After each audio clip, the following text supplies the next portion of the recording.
সকালে গাড়ির কাঁচটা ভালো করে পরিষ্কার করে আমরা বেরিয়ে পড়লাম আমাদের বিজয়ওয়াড়ার হোটেল থেকে উড়িষ্যার বরকুলের উদ্দেশ্যে। এখন বাজে 8:30 আর আমরা বেরিয়ে পড়লাম বিজয়ওয়াড়াতে আমাদের হোটেল থেকে। আজকে আমরা যাচ্ছি উড়িষ্যার বরকুলে, ওখানে ওটিডিসি পান্থনিবাস বুক করা আছে। আর আজকের তারিখ হচ্ছে 19শে অক্টোবর। এই যে হোটেলটায় আমরা ছিলাম এটা একদম যে ন্যাশনাল হাইওয়ে 16 তার থেকে একটু ভেতরেই। আমি ডেলিভারেটলি এই হোটেলটা চুজ করেছিলাম যাতে এন্ট্রি আর এক্সিটটা খুব সোজা হয়। NH16-এ উঠবো আমরা এখনো শহরের মধ্যেই আছি। এখান থেকে গিয়ে NH16 কানেক্ট করব, আর যতক্ষণ না কানেক্ট করছি NH16 ততক্ষণ এইরকম ট্রাফিক পাবো। একটা শার্প কন্ট্রাস্ট দেখতে পেলাম। হাইওয়েতে যতটা ডিসিপ্লিন ট্রাফিক, এখানে ততটা আনরুলি ট্রাফিক মনে হচ্ছে। কেউ হেলমেট তো পরছেই না, সেটা তো এখানে নর্মাল ব্যাপার। এখানে উল্টো দিক দিয়ে গাড়ি আসা, সিগন্যাল না মানা, এদিক ওদিক কাটিয়ে বাইকগুলো বেরিয়ে যাচ্ছে। একটু আগেই একটা বাইকের সাথে একটা পিকআপ ট্রাকের ধাক্কা লাগছিল।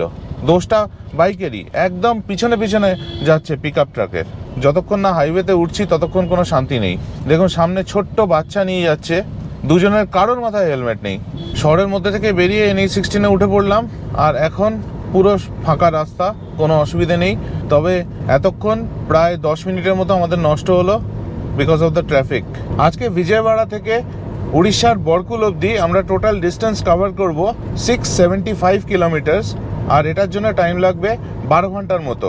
ন্যাশনাল হাইওয়ে 16-এ আমরা উঠে পড়েছি। আজকের প্রথম টোল প্লাজা আমরা ক্রস করে এলাম, পট্টিপাদু টোল প্লাজা। আর এই রাস্তা দিয়ে আমরা রাজামুন্ড্রি, বিশাখাপত্তনম, বেরহামপুর এগুলো বাইপাস করে এই শহরগুলোর ওপর দিয়ে আমরা চলে যাব উড়িষ্যার বরকুলে। আজকে উড়িষ্যার বরকুলে আমরা থাকবো ওটিডিসি পান্থনিবাসে। আমি গতকাল রাতেই বিজয়ওয়াড়া থেকে ওটা অনলাইনে বুক করে নিয়েছিলাম। আর প্রথমেই আপনাদের একটা ছোট্ট রিকোয়েস্ট, যদি আপনাদের এই ভিডিওটা ভালো লাগে তাহলে প্লিজ আমার YouTube channel travel with tags subscribe করবেন। আপনাদের যদি কোনো কোয়েশ্চেন্স থাকে আমাকে প্লিজ কমেন্ট বক্সে লিখে জানাবেন, আর ভিডিওটা কেমন লাগছে সেটাও কমেন্টের মাধ্যমে জানাবেন। আজকে আকাশ কিন্তু একদম ঝলমলে নীল আকাশ, তার উপর ছোপ ছোপ সাদা মেঘ, আর বাইরে ওয়েদারও কিন্তু খুব ভালো। গাড়িতে টেম্পারেচার দেখাচ্ছে 31 ডিগ্রি সেন্টিগ্রেড। আপনারা এই ভিডিওটা দেখতে থাকুন। এই ভিডিওতে আমি বিজয়ওয়াড়া থেকে উড়িষ্যার বরকুল অবধি রাস্তার সমস্ত তথ্য আপনাদের সাথে শেয়ার করব, আর আমাদের অভিজ্ঞতা কেমন সেটাও তুলে ধরব। আর যেরকম দেখতে পাচ্ছেন অসাধারণ রাস্তা। বিজয়ওয়াড়া টাউনের মধ্যে প্রচণ্ড কনজেস্টেড ছিল, এখন তেমন আনন্দ হচ্ছে কারণ রাস্তাটা পুরোপুরি চেঞ্জ হয়ে গেছে। দুর্দান্ত কোয়ালিটির রাস্তা এবং ডিসিপ্লিন ট্রাফিক। সব কটা বাইক দেখুন বাঁদিক দিয়ে যাচ্ছে, কেউ র্যাশ ড্রাইভিং করছে না। কিন্তু একটাই কথা বলার, হাইওয়েতে বাইকগুলো যাচ্ছে, আপনারা যদি নোটিস করেন দেখবেন একজনের মাথাতেও হেলমেট নেই। বিশাখাপত্তনম এখান থেকে 318 কিলোমিটার। আমরা যদিও বিশাখাপত্তনমে ঢুকবো না, আমরা বিশাখাপত্তনম বাইপাস করে বেরিয়ে যাব টুয়ার্ডস বরকুল।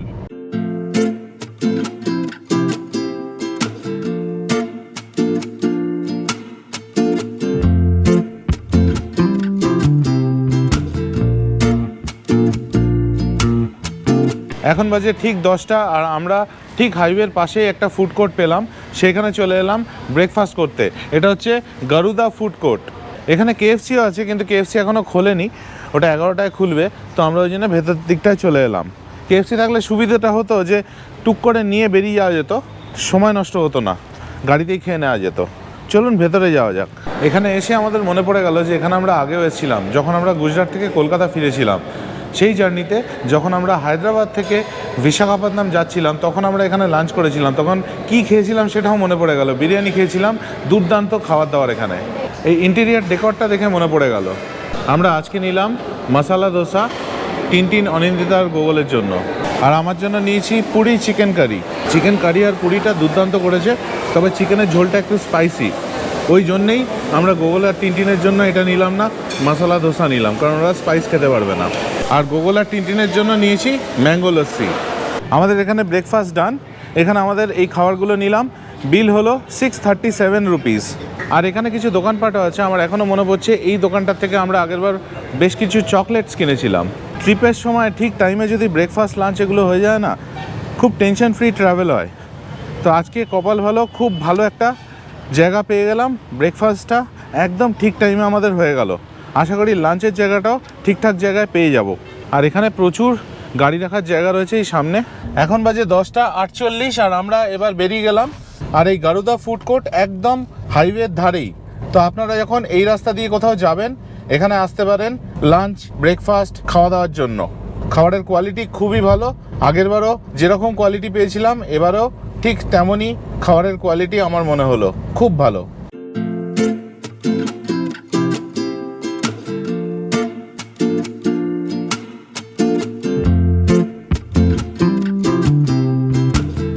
এখন বাইরে টেম্পারেচার হচ্ছে 32 ডিগ্রি সেন্টিগ্রেড, গাড়ির কনসোলে দেখাচ্ছে। আর আমাদের কিন্তু গাড়িটা খুব তেতে যাওয়ার কথা ছিল, এই রোদের মধ্যে গাড়ি রাখা ছিল, কিন্তু ফরচুনেটলি আমি যেখানে গাড়িটা রেখেছিলাম তার উপরে একটা বড় গাছ ছিল, সেই জন্যে আমাদের গাড়িটা ঠান্ডা আছে আর এসিটাও এফেক্টিভ। আর অন্ধ্রপ্রদেশের রাস্তা নিয়ে নতুন করে কিচ্ছু বলার নেই, অসাধারণ রাস্তা। এই রুটে অনেকেই ড্রাইভ করেন, অনেকেই আছেন যারা ভাইজ্যাগ অবধি আসেন এবং তারপরেও আসেন, তো তারা জানেন কি সুন্দর রাস্তা। আর এই অন্ধ্রপ্রদেশের রাস্তায় কিন্তু স্পিড লিমিট রয়েছে 100 কিলোমিটার পার আওয়ার, আর আমরা যেই উড়িষ্যায় ঢুকবো সেটা হয়ে যাবে 80 কিলোমিটার পার আওয়ার। বাঁদিকে নারকল গাছের শাড়িটা দেখুন কি সুন্দর লাগছে। ন্যাশনাল হাইওয়ে হওয়া উচিত এইরকম, ড্রাইভ করতেও লোকের এনজয় করা উচিত আর আশেপাশের সৌন্দর্য দেখেও লোকের ভালো লাগা উচিত। আর এই রাস্তাটার চারিপাশে খুব সুন্দর করে মার্কিং করা রয়েছে, কোথায় রেস্ট এরিয়া রয়েছে, কোথায় টয়লেট রয়েছে, কোথায় পেট্রোল পাম্প রয়েছে, কত দূর পরে পরে খাওয়ার জায়গা আছে, সব কিছু ইন্ডিকেট করে দেওয়া আছে। আর এই সব সুবিধার জন্যই যারা ড্রাইভ করে যাচ্ছেন তাদের কোনো অসুবিধা হবে না এই রাস্তায়। তাহলে আর ভাবছেন কি, যদি এই রাস্তায় না এসে থাকেন বেরিয়ে পড়ুন গাড়ি নিয়ে, দুর্দান্ত এনজয় করবেন। আপনারা যারা এই রাস্তায় গাড়ি নিয়ে এসছেন আপনাদের কীরকম অভিজ্ঞতা হয়েছে প্লিজ আমাকে কমেন্ট করে জানাবেন। আর যারা আসেননি তারা প্ল্যান করে ফেলুন তাড়াতাড়ি। আর এই হচ্ছে রাস্তা, অসাধারণ, কিলোমিটারের পর কিলোমিটার এইরকম সুন্দর রাস্তা দিয়ে আমরা এগিয়ে চলেছি উড়িষ্যার দিকে। এখান থেকে কলকাতার 1083 কিলোমিটার। বিশাখাপত্তনম থেকে আমরা এখন 200 কিলোমিটার আগে আছি, আর এখন আমরা পার হচ্ছি গোদাবরী নদী। আর দূরে দেখুন পাহাড়ের রেঞ্জ দেখা যাচ্ছে, কি অসাধারণ লাগছে, বিশাল এই নদী। এই ব্রিজে আমরা উঠলাম আর শেষটা বহু দূরে, বিশাল এই গোদাবরী নদী। প্রায় 1 মিনিট হয়ে গেল আমরা এই ব্রিজের ওপর দিয়ে গাড়ি চালিয়ে চলেছি। এবারে আমাদের তামিলনাড়ু ট্রিপে আমরা ভারতের 4টে বড় বড় নদী ক্রস করলাম, মহানদী, গোদাবরী, কৃষ্ণা আর কাবেরী। বিশাখাপত্তনমের থেকে আমরা এখন 130 কিলোমিটার আগে আছি। আর এখন দেখুন রাস্তার সৌন্দর্য অন্যরকম হয়ে গেছে, গাছ তো আছেই চারিপাশে, কিন্তু সামনে দেখুন পাহাড়ের রেঞ্জ দেখা দিয়েছে আমাদের বাঁদিকে এবং সামনে সবুজ পাহাড়। আমরা ভাইজ্যাগের আগে আছি আর এখন দেখুন পাহাড়ের রেঞ্জ একদম সামনে। ইনফ্যাক্ট পাহাড়ের মধ্যিখান দিয়েই রাস্তাটা যাচ্ছে আর তার উপর দিয়ে আমরা এগিয়ে চলেছি। আর এতক্ষণ দেখুন নীল আকাশ ছিল, এখন দেখুন ওপরে কালো মেঘ ভর্তি হয়ে গেছে। সামনে কি সুন্দর সবুজ পাহাড় দেখুন, আর ডান দিকে বাঁ দিকে পুরো গাছের সারি, আর তারপরে চাষের জমি, কি অসাধারণ লাগছে। আর এই সৌন্দর্যটা আরও বাড়িয়ে দিয়েছে ওপরে মেঘলা আকাশ। এখন বাজে 1:40 আর আমরা লাঞ্চের জন্য দাঁড়ালাম হোটেল জাস। এই হচ্ছে হোটেল জাস, আর এখানে খুব সুন্দর পার্কিংয়ের ব্যবস্থা রয়েছে, বেশ অনেকগুলো গাড়ি দাঁড় করানো যাবে।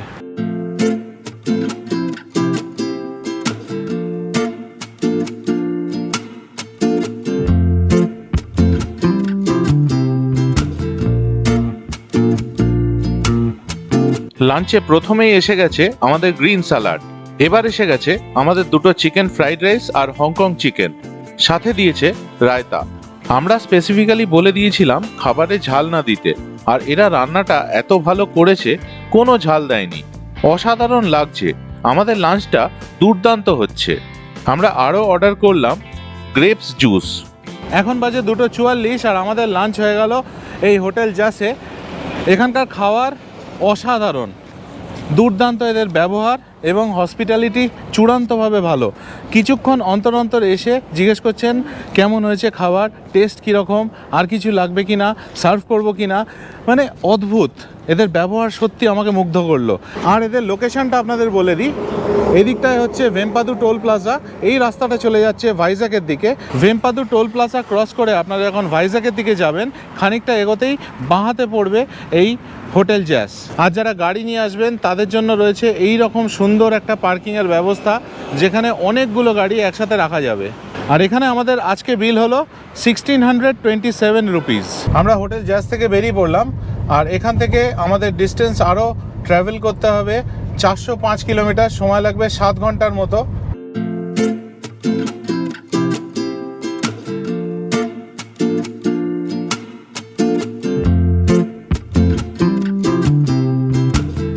এখন বাজে 3:32 আর আমরা বিশাখাপত্তনমের 45 কিলোমিটার আগে আছি। আগের দিন যখন এখান দিয়ে গেছিলাম অনেক ফাঁকা ছিল রাস্তা, কারণ তখন আমরা ভোরবেলা বেরিয়ে গেছিলাম, মানে সকাল সকাল বেরিয়ে গেছিলাম। আর আজকে প্রচণ্ড বেশি ট্রাফিক। আর এখন আমি গাড়ি চালাচ্ছি আর আমার পাশে গুগল বসে রয়েছে আর পেছনে অনিন্দিতা আর টিনটিন ঘুমোচ্ছে।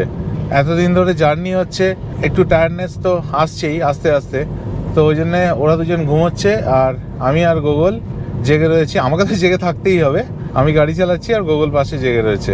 এই যে ফ্লাইওভারটায় আমরা উঠে গেলাম, এইটা সোজা কলকাতার দিকে চলে যাচ্ছে, মানে উড়িষ্যা হয়ে বেঙ্গলে ঢুকবে। এটা হচ্ছে NH-16। আর নিচে একটা রাস্তা চলে গেল যেটা ফ্লাইওভারের নিচ দিয়ে ডান দিকে ঘুরে যাবে, সেটা বিশাখাপত্তনম শহরের মধ্যে চলে যাচ্ছে। আর এই ফ্লাইওভারটা দেখুন কি অসাধারণ লাগছে, চারিদিকে মাউন্টেন রেঞ্জ আর মাঝখান দিয়ে এই ফ্লাইওভার, যার এক এক দিকে রয়েছে 3টে করে লেন, মানে 6টা লেন টোটাল। চারিদিকে পাহাড় আর পাহাড়, মধ্যিখানে এই হাইওয়ে। কি অসাধারণ লাগছে, কি দুর্দান্ত লাগছে। বিশাখাপত্তনম শহরের কিন্তু একটা আলাদা বিউটি আছে, যারা এসছেন তারা জানবেন, আর যারা আসেননি তাড়াতাড়ি ঘুরে যান শহরটা, দুর্দান্ত লাগবে। প্ল্যান করে ফেলুন বিশাখাপত্তনম আর চলে আসুন। বিশাখাপত্তনম আপনারা গাড়িতেও আসতে পারেন, ট্রেনেও আসতে পারেন, প্লেনেও আসতে পারেন, চলে আসুন। খুব সুন্দর শহর। এখন যে রাস্তাটার উপর দিয়ে যাচ্ছি সেটা পুরো কংক্রিটের তৈরি।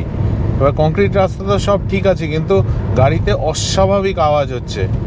আর আমাকে কিছু লোক বলেছেন যে টায়ারের জন্য এটা নাকি ক্ষতিকারক। আমি জানি না, আপনারা যদি কেউ জানেন প্লিজ আমাকে একটু বলবেন, আদৌ এটা পিচের রাস্তার সঙ্গে কম্পেয়ার করলে টায়ারের জন্য কি এটা ক্ষতিকারক, কংক্রিটের রাস্তা নাকি পিচের রাস্তা মতনই। আর এখান থেকে কলকাতা হচ্ছে 875 কিলোমিটার আর শ্রীকাকুলাম হচ্ছে 105 কিলোমিটার।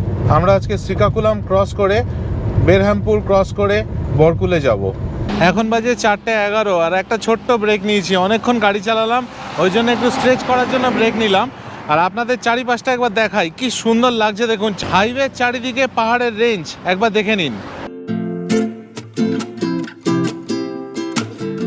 আজকে বিজয়ওয়াড়া থেকে বরকুল আসতে আমাদের টোটাল টোল দিতে হলো 1372 টাকা। অন্ধ্রপ্রদেশে তেলের দাম বেশি কম্পেয়ার টু উড়িষ্যা, ওই জন্য ওয়েট করেছিলাম উড়িষ্যায় ঢুকে তেলটা ভরাবো। এখন ডিস্টেন্স টু এমটি দেখাচ্ছে 68 কিলোমিটার। বিপদে পড়ে গেছি, এখন কোনো পেট্রোল পাম্প পাচ্ছি না। অবশেষে একটা IOCL এর পেট্রোল পাম্প পেয়ে গেলাম, ওখান থেকে 1000 টাকা তেল ভরিয়ে নিলাম। এখন ডিস্টেন্স টু এমটি দেখাচ্ছে 289 কিলোমিটার। উড়িষ্যার মধ্যে ঢুকে যাব, তারপর উড়িষ্যায় গিয়ে ফুল ট্যাঙ্ক করব। কিন্তু এখানে এখন একটা অন্য চাপ হয়েছে, সেটা হচ্ছে সার্ভিস লেনে বেরিয়ে আসার পর আর এন্ট্রি পাচ্ছি না হাইওয়েতে, এই নিচ দিয়েই চলছি। অনিন্দিতা ম্যাপ দেখে বললো যে 2.5 কিলোমিটার আমাদের এরকম সার্ভিস লেন দিয়ে যেতে হবে, তারপরে একটা এন্ট্রি আছে হাইওয়েতে, সেইখান দিয়ে আমরা হাইওয়ে কানেক্ট করব। অ্যাট লাস্ট 2.5 কিলোমিটার আসার পর এই এন্ট্রিটা পেলাম হাইওয়েতে, উঠে পড়লাম হাইওয়েতে। এখন বাজে 5:52 আর আমরা ইচ্ছাপুরমের থেকে 105 কিলোমিটার আগে রয়েছি। আমাদের এখনো 199 কিলোমিটার যেতে হবে, সময় লাগবে 3 ঘন্টা 30 মিনিট। এখন বাজে 7:15 আর আমরা ঢুকে গেলাম অন্ধ্রপ্রদেশ বর্ডার ক্রস করে উড়িষ্যায়। আমাদের 90 কিলোমিটার বাকি আছে বরকুলে আমাদের হোটেলে পৌঁছতে, সময় লাগবে 1 ঘন্টা 40 মিনিটের মতো। আপনারা যখন উড়িষ্যায় হাইওয়ে দিয়ে গাড়ি চালাবেন তখন এই স্পিড লিমিটটা কিন্তু মাথায় রাখবেন, এটা হচ্ছে 80 কিলোমিটার পার আওয়ার। আর এখানে সব রাস্তায় এরকম স্পিড গান লাগানো আছে, আপনি ওভার স্পিড করলেই অটোমেটিক চালান রেজ হয়ে যাবে। এরপর শুরু হলো মুষলধারে বৃষ্টি আর আমরা খুব সাবধানে এগিয়ে চললাম বরকুলে আমাদের হোটেলের দিকে। এখন বাজে 9:15 আর আমরা পৌঁছে গেছি বরকুলে আমাদের হোটেলে, OTDC পান্থনিবাস বরকুল। আপনাদের এবার চট করে রুমটা দেখিয়ে দিই। এটা হচ্ছে মেন দরজা, এখান দিয়ে ঢুকে এই পাশে একটা টেবিল চেয়ার, তার পাশে একটা র্যাক লাগেজ রাখার জন্য, ওখানে একটা ফুল সাইজ ওয়ার্ডরোব, এইটা হচ্ছে খাট, বিরাট বড় বেড, দুপাশে দুটো সাইড টেবিল, এইখানে দুটো বালিশ, দুটো তোয়ালে, সাবান দেওয়া রয়েছে। আর এই হচ্ছে রুমের ডেকর, খুবই সুন্দর।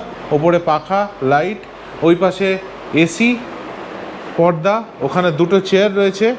এটা হচ্ছে ব্যালকনি, এটা হচ্ছে বাথরুম, আপনাদের দেখাচ্ছি। আর এ পাশটা হচ্ছে টিভি, এখানে একটা র্যাক মতো রয়েছে।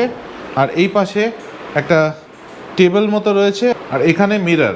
এটা হচ্ছে ওয়াশরুম, ওপরে গিজার রয়েছে, ওখানে কমোড, স্নানের জায়গা, বেসিন, আয়না, বিরাট বড় বাথরুম এবং নিট অ্যান্ড ক্লিন। আজকে আমরা যে রুমটা নিয়েছি সেটা হচ্ছে ডিলাক্স রুম, আর এটা আমাদের পড়েছে 2500 টাকা প্লাস 300 টাকার ট্যাক্স, মানে টোটাল 2800 টাকা। আর এই রুমটার সাথে কিন্তু কমপ্লিমেন্টারি ব্রেকফাস্টও ইনক্লুডেড। এটা হচ্ছে আমাদের ব্যালকনি, কালকে রাত্রে দেখাতে পারিনি, অন্ধকার ছিল। আর এটা হচ্ছে ব্যাক সাইড, আর এটা পুরোটা পার্কিং এরিয়া। ওইখানে আমাদের গাড়ি রয়েছে। এখন বাজে 8:35 আর আমরা চলে এসেছি এখানকার রেস্টুরেন্টে, এখানে যে কমপ্লিমেন্টারি ব্রেকফাস্ট আছে সেটা নিতে। এখানে ব্রেকফাস্ট হচ্ছে বাফে সিস্টেম, এখানে পুরি রয়েছে, ইডলি রয়েছে, উপমা, একটা সবজি আর সাম্বার। অনিন্দিতা নিয়েছে পুরি সবজি উপমা, আর আমি নিয়েছি পুরি সবজি, আর গোগল আর টিনটিনের জন্য আমরা বলেছি ব্রেড অমলেট। আজকের গল্প এই পর্যন্তই। খুব তাড়াতাড়ি নিয়ে আসব বরকুল থেকে আমাদের বাড়ি ফেরার গল্প, তাই দেখতে থাকুন আমার চ্যানেল। আর ভিডিওটা ভালো লাগলে প্লিজ আমার YouTube channel travel with tags subscribe করবেন। ভালো থাকবেন।